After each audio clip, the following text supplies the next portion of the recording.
ಸ್ನೇಹಿತರೆ ನಮಸ್ಕಾರ. ನಾನು ನಿಮ್ಮ ಆರಾಮದಲ್ಲಿ ಎಲ್ಲರೂ ಹೇಗಿದ್ದೀರಾ ಫ್ರೆಂಡ್ಸ್? ಎಲ್ಲರೂ ಚೆನ್ನಾಗಿದ್ದೀರಾ ಅಂದ್ಕೊಳ್ತೇನೆ. ಮತ್ತೆ ಅಪರೂಪಕ್ಕೆ ವಿಡಿಯೋ ಮಾಡ್ತಾ ಇದ್ದೀನಿ. ಯಾರು ಕೂಡ ಏನು ತಪ್ಪಾಗಿ ತಿಳ್ಕೊಬೇಡಿ, ಯಾಕಂದ್ರೆ ಟೈಮ್ ಸಿಗದೆ ಇರೋ ಟೈಮಿನ ಅಭಾವದಿಂದ ವಿಡಿಯೋಸ್ ಮಾಡ್ತಾ ಇಲ್ಲ. ಅಷ್ಟು ಬಿಟ್ಟರೆ ಬೇರೆ ಏನೂ ಇಲ್ಲ. ಯಾಕಂತಂದರೆ ಸ್ವಲ್ಪ ಆಫೀಸ್ಗಳಲ್ಲಿ ಕೆಲಸ ಜಾಸ್ತಿ ಆಗ್ತಾ ಇದೆ. ಯಾವುದೇ ಒಂದು ಗೌರ್ಮೆಂಟ್ ಆಫೀಸಲ್ಲೂ ಕೂಡ ಹೋದರೆ ನಿಮಗೆಲ್ಲನೂ ಗೊತ್ತೇ ಇದೆ, ಯಾವ ಕೆಲಸನೂ ನಾವು ಇಮ್ಮಿಡಿಯೇಟ್ ಮಾಡ್ಕೊಂಡು ಬರ್ತೀವಿ ಅನ್ನೋ ಒಂದು ಉದಾಹರಣೆ ಇಲ್ಲ ನಮ್ಮ ಕರ್ನಾಟಕ ಸರ್ಕಾರದ ಅಧೀನದಲ್ಲಿರುವಂತಹ ಆಫೀಸುಗಳಲ್ಲಿ. ಇದು ಒಂದು ತುಂಬಾನೇ ಪ್ರಾಬ್ಲಮ್ ಕೊಡ್ತಾ ಇರೋದು. ಯಾಕಂದರೆ ಯಾವುದೇ ಒಂದು ಡಾಕ್ಯುಮೆಂಟ್ ಅಪ್ಲೈ ಮಾಡಿದ್ರು ಕೂಡ ಮಿನಿಮಮ್ 1 ತಿಂಗಳು ಟೈಮ್ ಬೇಕು. ಆ ಥರ ಇದೆ. ತುಂಬಾನೇ ಪ್ರಾಬ್ಲಮ್ ಆಗ್ತಾ ಇರೋದ್ರಿಂದ ಡಾಕ್ಯುಮೆಂಟ್ಸ್ ತಗೊಳ್ಳೋದೆಲ್ಲನೂ ತುಂಬ ಲೇಟ್ ಆಗ್ತಾ ಇದೆ. ಅದರಿಂದಲೇ ನಾನು ಕೂಡ ಸ್ವಲ್ಪ ವಿಡಿಯೋಸ್ ಮಾಡೋದು ಸ್ವಲ್ಪ ಇದಾಗಿದೆ. ಫ್ರೆಂಡ್ಸ್, ಈ ವಿಡಿಯೋದಲ್ಲಿ ನಮ್ಮ ಬೆಂಗಳೂರಿನ ಜನತೆಗೆ ಮತ್ತು ನಮ್ಮ ಕರ್ನಾಟಕದ ಜನತೆಗೆ ಒಂದು ಗುಡ್ ನ್ಯೂಸ್ ಅಂತಲೇ ಹೇಳ್ತಾ ಇರೋದು. ಯಾಕಂತಂದರೆ ನಮ್ಮ ಮಾನ್ಯ ಉಪಮುಖ್ಯಮಂತ್ರಿಗಳಾದಂತಹ DK ಶಿವಕುಮಾರ್ ಅವರು ನಮ್ಮ ಕರ್ನಾಟಕದ ಜನತೆಗೆ ಒಂದು ಗುಡ್ ನ್ಯೂಸನ್ನು ಕೊಡ್ತಾ ಇದ್ದಾರೆ. ಏನು ನಮ್ಮ ಬೆಂಗಳೂರು ಸೇರಿದಂತೆ ನಮ್ಮ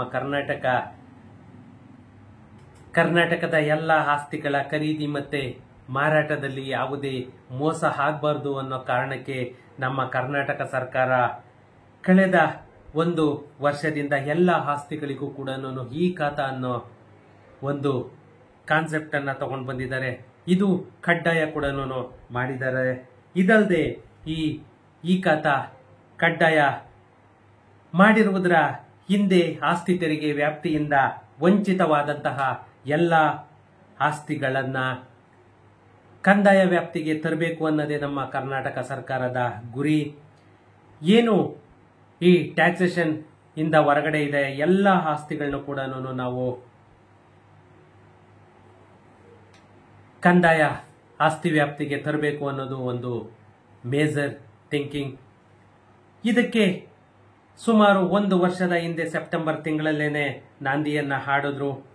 ಆದರೆ ಎಲ್ಲ ಪ್ರಾಸೆಸ್ಗಳು ಕೂಡ ಯಾವುದೇ ಪ್ರಾಸೆಸ್ ಕೂಡ ಇವ್ರ ಕೈಲಿ ಕಂಪ್ಲೀಟ್ ಮಾಡೋಕ್ಕಾಗಲಿಲ್ಲ. ಸುಮಾರು 1 ವರ್ಷದಿಂದ ಅಮ್ಮಮ್ಮ ಅಂತಂದ್ರೆ 5 ಲಕ್ಷ ಆಸ್ತಿಗಳಿಗೆ ಇವರು ಈ ಸ್ವತ್ತನ್ನ ಕೊಟ್ಟಿದ್ರೆ ದೊಡ್ಡ ವಿಷಯ. ಇದೀಗ ಈ ಖಾತಾಗೆ ಸಂಬಂಧಿಸಿದಂತೆ ನಮ್ಮ ಉಪಮುಖ್ಯಮಂತ್ರಿ DK ಶಿವಕುಮಾರ್ ಅವರು ಒಂದು ಭರ್ಜರಿ ಗುಡ್ ನ್ಯೂಸ್ ಅನ್ನ ಕೊಟ್ಟಿದ್ದಾರೆ. ಏನಂತ ಅಂದ್ರೆ, ಜನಪರ ಆಡಳಿತವೇ ನಮ್ಮ ಗುರಿ ಅಂತ ಏನು ಹೇಳಿ ನಮ್ಮ ಉಪಮುಖ್ಯಮಂತ್ರಿ DK ಶಿವಕುಮಾರ್ ಅವರು ರಾಜ್ಯದ ಜನರಿಗೆ ಒಂದು ಸುಲಭ ಸೇವೆ ಒದಗಿಸೋದಕ್ಕೆ ಶೀಘ್ರದಲ್ಲೇ ಈ ಖಾತಾ ಅರ್ಜಿಗಳನ್ನ ಮೊಬೈಲ್ ಆ್ಯಪ್ನಲ್ಲೇನೆ ಚೆಕ್ ಮಾಡುವಂತಹ ಮತ್ತೆ ಮೊಬೈಲ್ ಆ್ಯಪ್ನಲ್ಲೇನೆ ನಿಮ್ಮ ಸ್ಮಾರ್ಟ್ ಫೋನ್ ಇಂದಲೇನೆ ಅಪ್ಲೈ ಮಾಡ್ಬೋದು. ಸ್ಮಾರ್ಟ್ ಫೋನ್ ಇಂದಲೇನೆ ನೀವು ಡೌನ್ಲೋಡ್ ಮಾಡ್ಕೊಳ್ಬೋದು. ಸ್ಮಾರ್ಟ್ ಫೋನ್ ಇಂದಲೇನೆ ನೀವು ಸ್ಟೇಟಸ್ ಅನ್ನು ಕೂಡ ಚೆಕ್ ಮಾಡ್ಕೊಳ್ಬೋದು. ಇದು ಎಲ್ಲವನ್ನು ಒಳಗೊಂಡಂತಹ ಒಂದು ಮೊಬೈಲ್ ಆ್ಯಪ್ ಅನ್ನ ನವೀಕರಣಗೊಳಿಸ್ತಾ ಇದ್ದಾರೆ ನಮ್ಮ ಕರ್ನಾಟಕ ಸರ್ಕಾರ. ಒಂದು ಸಿದ್ಧತೆಯನ್ನ ಮಾಡ್ತಾ ಇದ್ದಾರೆ.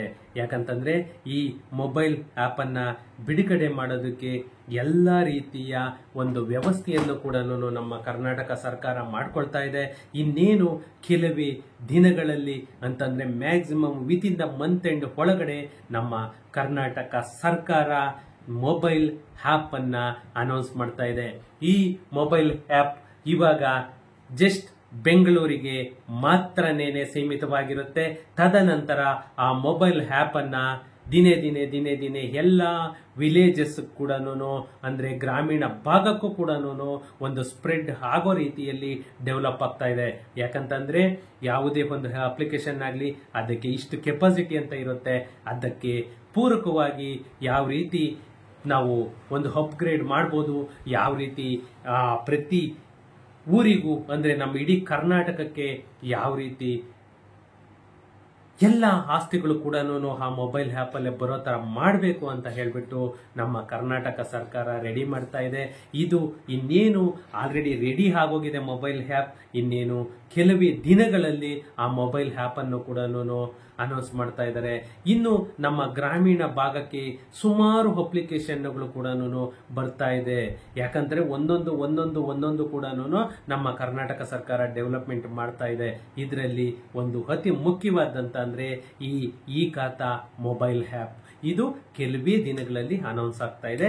ಇದು ಅಫಿಷಿಯಲ್ ಆಗಿ ಅನೌನ್ಸ್ ಆದ ತಕ್ಷಣನೇ, ಯಾಕಂದ್ರೆ ಇವಾಗ ಎಲ್ಲ ರೀತಿಯಲ್ಲೂ ಸಿದ್ಧತೆ ಆಗಿರೋದಂತೂ ನಿಜ.